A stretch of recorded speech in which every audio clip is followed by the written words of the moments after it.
इस प्रकार गंभीर चिंतन में क्यों खो गए पिताश्री? जब से मैंने रणभूमि में जाने का निश्चय किया है, आप गहरी सोच में पड़ गए। बात क्या है महाराज? आप हमेशा मेरे रणभूमि में जाने में असमंजस में पड़ जाते हैं। ये किस कारण?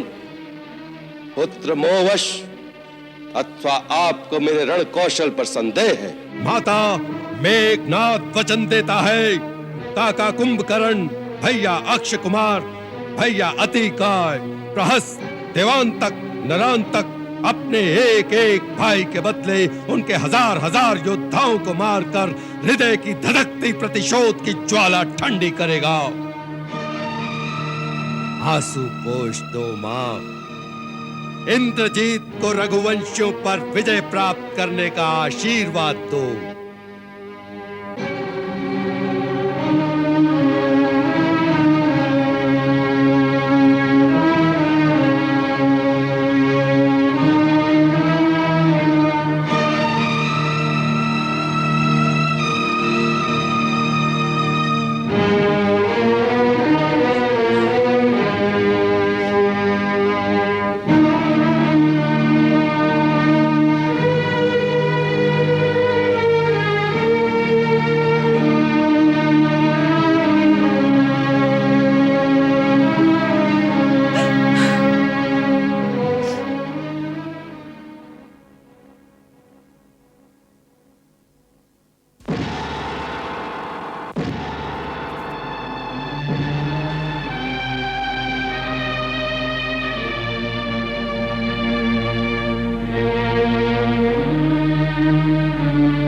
आज लंका में चारों ओर घोर निस्तब्धता छाई है।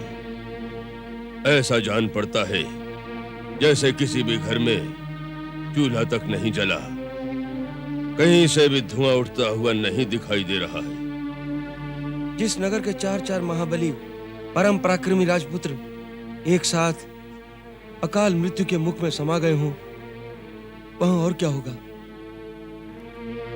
युद्ध की विभीषिका का यही दारुण परिणाम होता है। तो क्या लंकेश हथियार डालकर युद्ध विराम की घोषणा करने के लिए तैयार हो रहे हैं?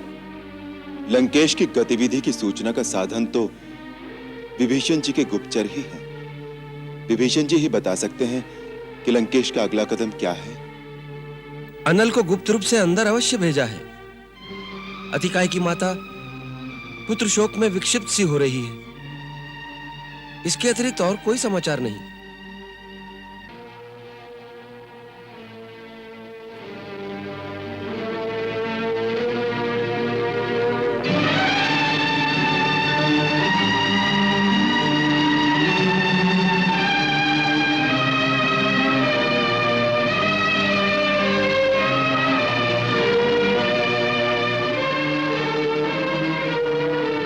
इस प्रकार गंभीर चिंतन में क्यों खो गए पिताश्री?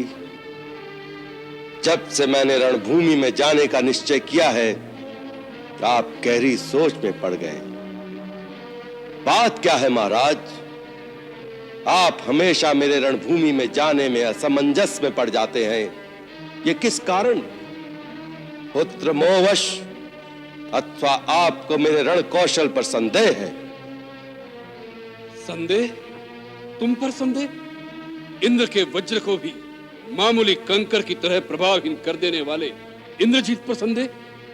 देवासुर संग्राम में अपने पिता की पराजय को अपने पराक्रम से विजय में परिवर्तन कर देने वाले पुत्र पर हम संदेह कैसे करेंगे वत्स? तो फिर अभी तक आपने मुझे कूच करने का आदेश क्यों नहीं दिया महाराज? इंद्रजीत, तुम लंका की सबसे सुदृढ़ प्राचीर हो। लंका के गढ़ की नींव तुम्हारे ही आधार पर टिकी हुई है। अंत तक तुम्हारी सुरक्षा करना आवश्यक है। आदि देव तुम्हारी रक्षा करे। यदि तुम्हें कुछ हो गया बेटे, तो लंका अनाथ हो जाएगी। अनाथ? आप कह रहे थे लंका कैसे अनाथ हो सकती है पिताश्री, परंतु मेरे रहते यदि लंकेश्वर का मान भंग हुआ, लंकानाथ की प्रतिष्ठा की अगर रक्षा न हो पाई, तो मेरे जैसी प्राचीर का गढ़ के ऐसे परकोटे का क्या लाभ? लाभ और हानि का हिसाब हम तुम्हें कैसे समझाएं वत्स? अनमोल से अनमोल रतन भी अपना मोल आप नहीं जानते। आज केवल लंकेश्वर की ही नहीं, पूरी लंका की प्रतिष्ठा दांव पर लगी है। सारी असुर जाति की आन का सवाल है और उसे बचाने के लिए आप और मैं केवल दो ही बचे हैं और हम दोनों में से किसी एक को जाना। तो हाथ में युद्ध की पताका लेकर सबसे पहले तुम्हारा पिता जाएगा। क्यों? क्योंकि तुम लंका का भविष्य हो मेरे लाल, और भविष्य की रक्षा करना वर्तमान का धर्म है। ये पिता का मोह बोल रहा है, परंतु पुत्र का धर्म उसकी आज्ञा नहीं देता। जो पिता के काम ना आ सके वो पुत्र ही कैसा। इंद्रजीत के होते हुए आप जाएं तो धिक्कार है उसे। आपका रणभूमि में स्वयं जाना उस दिन भी मुझे उचित नहीं लगा था। हनुमान को दूत मानकर छोड़ देने के पक्ष में भी मैं नहीं था। अंगद आया और भरे दरबार में मनमानी करके अकड़ता हुआ चला गया। हम तरा देते गए और उनके उत्साह बढ़ते गए। पिताश्री, लंका की प्रतिष्ठा पर अपने प्राणों की आहुति देकर जो चले गए उन्हें मैं लौटा कर तो नहीं ला सकता, परंतु विश्वास कीजिए उनकी मौत ने मेरे मन में प्रतिशोध, प्रतिहिंसा की ज्वाला और भड़का दी है। राम का मस्तक, लक्ष्मण का वक्षस्थल, सुग्रीव, अंगद, हनुमान के प्राण लेने के लिए मेरे अस्त्र शस्त्र उतावले हो रहे हैं। आज्ञा दीजिए, आशीर्वाद दीजिए पिताश्री। असुर नायक अपने सेनानी को प्रलय बनकर शत्रुओं का विनाश करने का आदेश दे।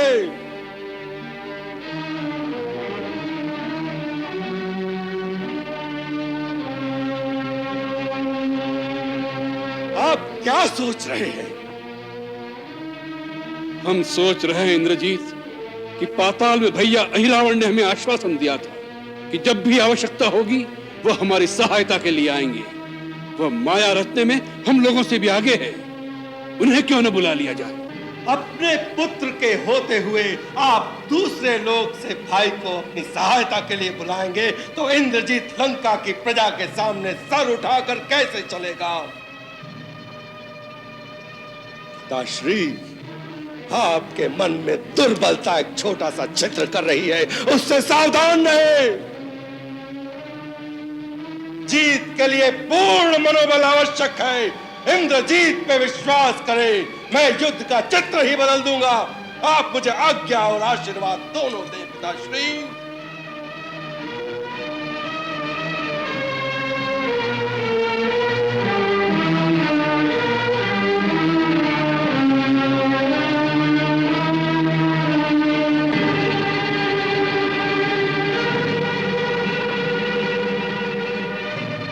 जाओ तात, युद्ध पताका फहराते हुए लौट कर आओ।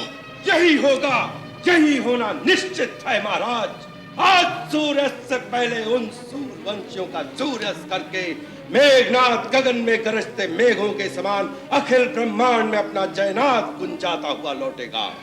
अगर आज मेघनाद के जयनाद की घोर गर्जना दशों दिशाओं में नहीं गूंजी तो वह शस्त्र उठाना छोड़ देगा और लंका के सागर में जल समाधि ले लेगा। नहीं नहीं, तुम अवश्य विजयी होकर अपने पिता का मस्तक ऊंचा करके लौटोगे। यह विश्वास विद्युत बनकर कौंध रहा है हमारे मन में। जाओ इंद्रजीत, आज नई जीत का कीर्तिमान स्थापित करके लौटो। विजयी भव।